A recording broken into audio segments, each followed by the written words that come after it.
Okay, friends, it's time to talk about everyone's favorite topic, inflation. Inflation is basically this invisible hand that destroys the buying power and basically the value of the dollar. And so if you're to hold on to your money and there's lots of money printing, the value of your dollar goes down because the money supply is up. Basically, if you assume that goods and services stay the same, right? Let's say that you were going to go to a lumberjack and have him cut some wood for you. The cutting of the wood and the amount of wood that he's going to cut basically stays the same, right? If he takes his little axe and hacks away at the tree will always be the tree and the lumberjack will be the lumberjack hacking away at it, assuming he doesn't have any new tools or anything like that, right, for efficiency's sake. So the good and service are still basically the same thing, but because there's so much more money in the air and because there's been so much more money printed, now that action costs more because more people have more money, even if it's not you, and can therefore outbid you, meaning that his action is more profitable, I guess you could say, at least from the dollar to dollar perspective, and it's worth more money even though the good and service are still the same. If you and a neighbor have $5 and both want to pay that lumberjack $5 to hack down the tree, and suddenly someone prints all this money, right, and then they have $20 which they didn't work for,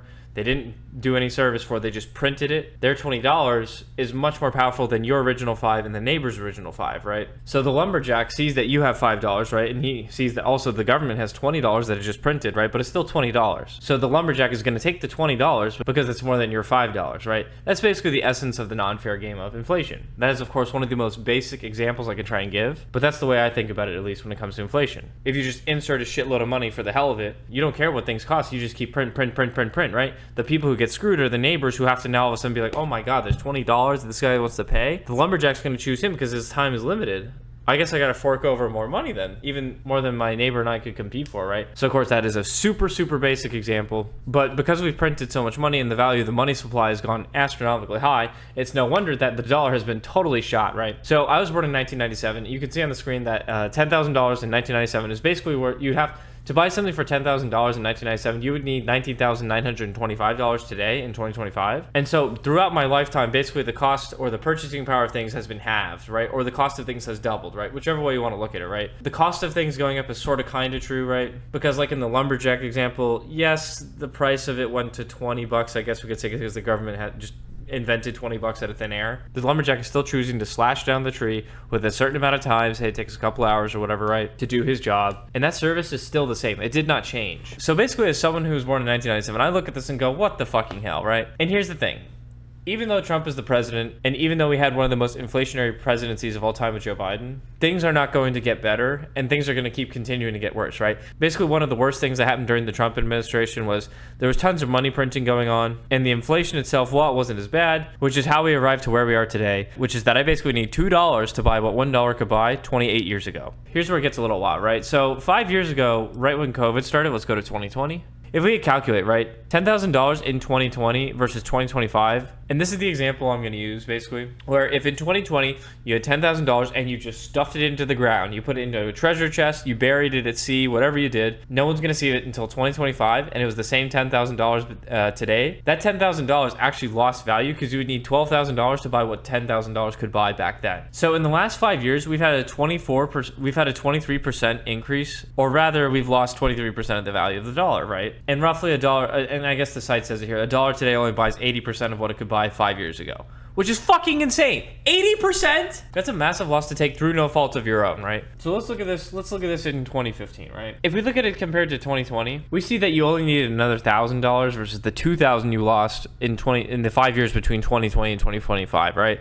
So from 2015 to 2020, you needed $10,900 to buy what $10,000 could buy. Between 2020 and 2025, you needed $12,000 to buy what you could buy in 2020, right? With $2025. So if we do the magic 2020 to 2025, you need $13,000, right? So this is what's interesting, right? We just saw that from 2020 to 2025, your $10,000 would only be worth $8,000 back then. So this is what we did, right? We saw that $10,000 of purchasing power in 2020 actually was worth $8,000 5 years later, right? Whereas if we look from 2015 to 2025, we see that it's $7,300, right? So this difference between going from $7,900 to $7,300 is tiny, right? That's only $600 lost value, right? Which still sucks, but compared to fucking the last 5 years, it's been insane. We lost 4 times in buying power, right? $600, or I guess 3. We lost roughly $600 worth of value, right? And they did 3 times that between 2020 and 2025, right? So if we look at this trend, right? Do you really think things are going to get better in the next 5 years? So here's the thing, right? If you're someone who is reasonable with your money and you don't have a spending problem, you're able to hold on to money, the worst thing you can probably do with it, you should pat yourself on the back because there are a lot of people with spending problems today, right? I mean, look at the fucking US government. We just blow a bunch of money on dumb shit, right? If you have a little bit of money saved saved, right? The worst thing you can do is really just hold on to it, unfortunately. And I'm not saying you should start spending and blowing money on dumb shit. That's not what I'm saying.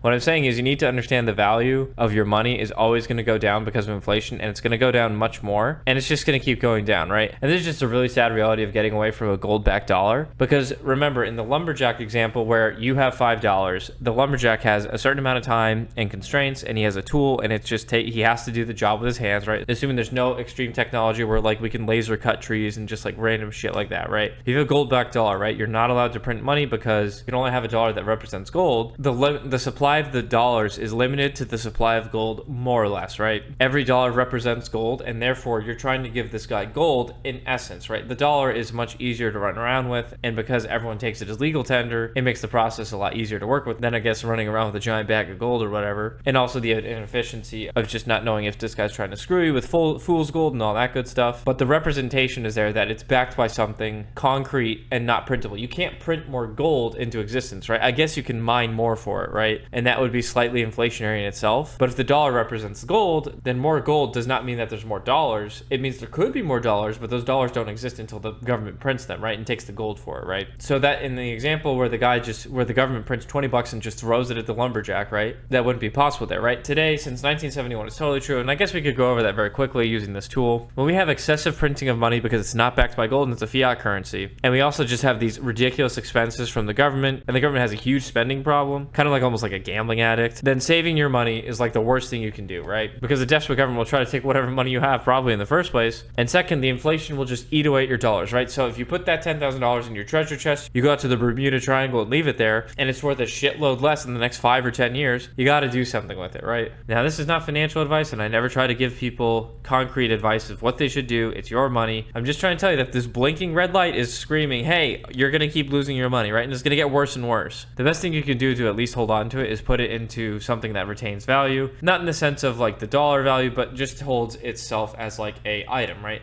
So gold and silver have been reasonable because guess what? You can't print more of those. You can mine for more of them, yeah, but one gold coin or silver coin can't just multiply, right? It's just like any other asset, right? If you own like an apartment complex or you own like a house, the house itself will be the house, and it can't just like print more houses, right? So by putting it into an asset or something that can retain value, rather than leaving it into the whims of a dollar that is being outprinted constantly and inflated to death, and rather than leaving it to chance where you're gonna lose over time if you just leave it under your pillow and mattress, you're better off just sticking it in an asset and praying, because over time you're gonna lose anyway if you just hold on to that money, right?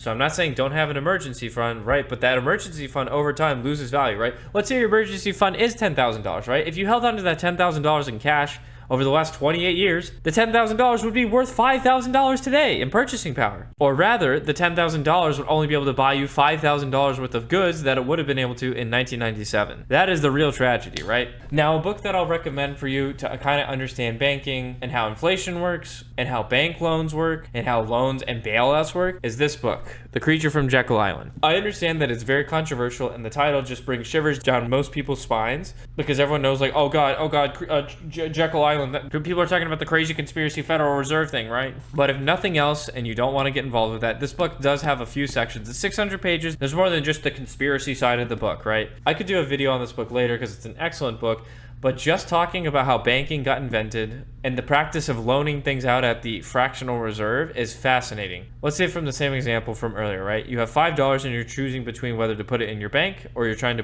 give it to the lumberjack to do his job, to cut down that wood.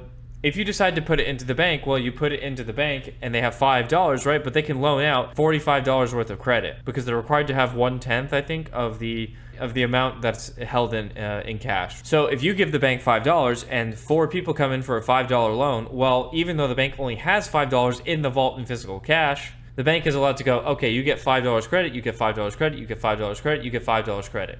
I'll talk more about this in my next book review called Sapiens. But The Creature from Jekyll Island has a specific part of this that I thought was absolutely fascinating. In the last 400 or 500 years, in the last 500 to 600 years, that is where a lot of the banking practices have come from.